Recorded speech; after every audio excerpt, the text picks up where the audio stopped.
আমরা নির্বাচনে আমি জানেন আমার ওখানে একটি থানা আছে, মহিপুর থানা।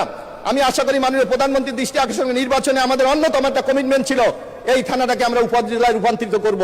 আমি আশা করি নির্বাচনের অঙ্গীকারকে বাস্তবায়ন করার জন্য মাননীয় প্রধানমন্ত্রী জনাব তারেক রহমান প্রয়োজনীয় ব্যবস্থা গ্রহণ করবেন। এছাড়াও আমার এলাকায় নানা সমস্যা আছে, নদী ভাঙ্গন। আমার ওখানে রাঙ্গাবালী একটি উপজেলা, আপনারা জানেন সমুদ্র বেষ্টিত, যেমন সেন্ট মার্টিনে অনেকে গিয়েছে, হয়তো রাঙ্গাবালী যায় নাই।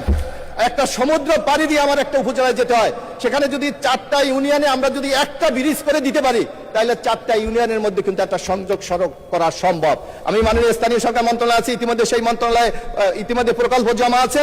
1,60 কোটি টাকা যদি দেওয়া যায়, তাহলে সেই ব্রিজটি করে 4টা ইউনিয়নের মধ্যে একটা আমরা সংযোগ সড়ক গড়ে তুলতে পারি। আমি আজকে এই সংসদের মাধ্যমে আমি আবারও মাননীয় প্রধানমন্ত্রী আমাকে নমিনেশন দিয়ে আজকে এখানে বিজয় করে আনার জন্য তার প্রতি কৃতজ্ঞতা জানাচ্ছি, এবং আগামী দিনে যে একটি সুখী সমৃদ্ধ বাংলাদেশ গড়ে তুলবে, সেই বাংলাদেশ গড়ায় তার একজন সহযাত্রী থাকার অঙ্গীকার ব্যক্ত করে আমার বক্তব্য এখানে শেষ করছি। শহীদ জি অমর খালেদা জি।